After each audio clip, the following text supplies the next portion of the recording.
Violent groups on Wednesday led a protest in Soweto, South Africa, calling for the expulsion of foreigners and non-nationals, which led to tension in the South African city. Sahara reporters lament that the protest was tagged Operation Dudula, which saw violent groups calling for a protest against foreigners, a march which started at 8 a.m. at a hall in the Deer Kloof area of Soweto. Violent posters were shared widely in the town, some of which were obtained by Sahara reporters calling on the non-nationals to leave the Soweto area before Wednesday, June 16th. It is not clear yet the steps which the South African authorities are taking on the matter, but the police were seen around the protesters trying to prevent them from breaking into people's shops. A local member of Operation Dudula, however, claimed they were targeting criminals such as drug peddlers, cult members, and others. Some other protesters claimed that they wanted undocumented immigrant business owners to be removed from the area.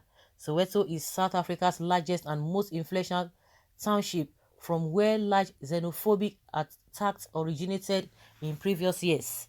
A Nigerian lawyer based in South Africa also confirmed the fresh protests in Soweto, saying since 2008 they had lived with the ominous increase in xenophobic threats and attacks on an annual basis.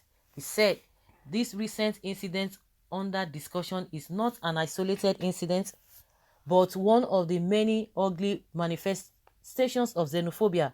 I must confess that the South African government is trying its best to curb and contain it, but many of these incidents are instigated by politicians and the so-called elite to gain political mileage and to score political points. Some of the attacks are instigated by lack of service delivery and the rising economic crisis. There are indices of competition amongst locals and foreigners, and there is also the elements of jealousy, in the sense that the locals observe several foreigners whose businesses are thriving as opposed to theirs, meaning these foreigners had arrived in South Africa with vast business experiences and substantial capital. If you carefully observe some of the latest xenophobic attacks, you can tell that the locals don't want foreign long haulage drivers to move the cross-border goods trailers and trucks in and out of South Africa borders. The foreign drivers don't even mind being paid less than the government-approved minimum wage, while the South Africans who are unionized want to insist on the minimum wage and more pay increases. The last pronounced wave of xenophobic attacks was around July 2019, when a deputy director general of the Chartered Insurance Institute of Nigeria, Mrs. Elizabeth Ndubisi, was murdered in her hotel room in South Africa, among other killings and violence. Yeah, this thing is just like a routine thing. It's a yearly thing.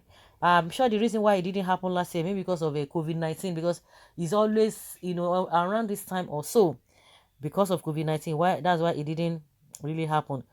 Well, you can imagine that this kind of a thing still continues, and most of the time you just have the mind to tell people that when you know some areas are just like that, you don't just need to be there. You don't need to be there. It's not by force, because if it is always coming up and the government cannot do anything concerning it, then what do you expect?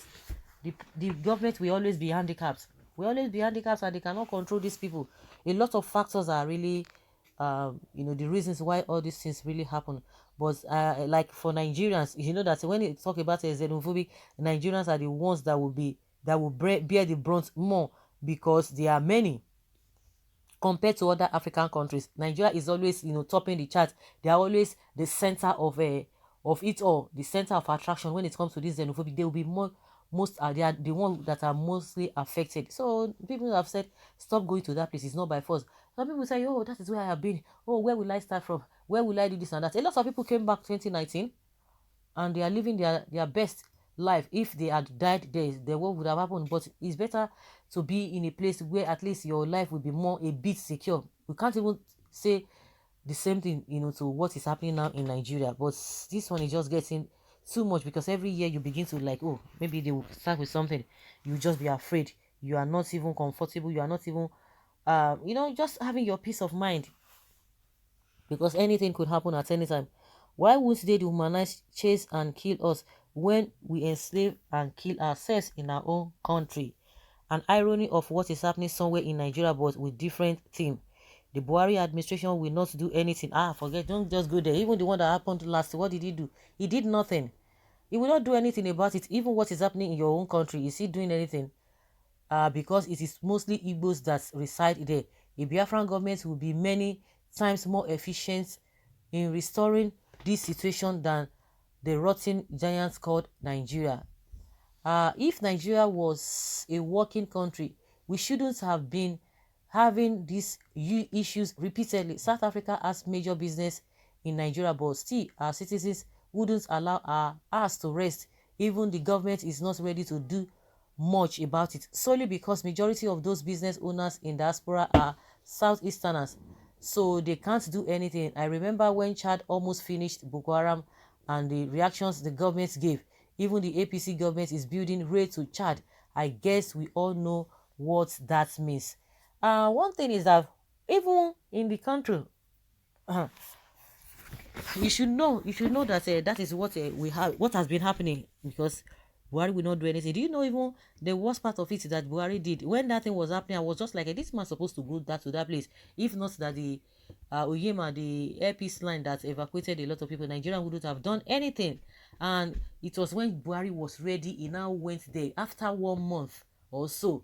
He went there, and what they agreed was that they don't want smaller businesses, those who are involved in small businesses, because they say, oh, Nigerians are always comparing some South African companies in Nigeria, but they don't have all those small businesses and what have you, that they have BB companies. So, but in their case, they have a small businesses, people who are into small business, so it's causing a lot of problem and what have you. And Buhari just said, it's like what they agreed on is that those who are going to be doing business in South Africa should be people with a huge capital, and if you are going to school there, I think that was what they sealed, the deal they sealed. And everybody just shook their heads, that you can imagine Buhari even at home you do business, so it is even a very very daring situation. See, farmers cannot farm. See, exchange rates, they've scattered everything. They will tell you, oh, what are you looking for in other man's country? But those who are there, everybody is shouting. So guys, leave your comment down there below and let's have your take.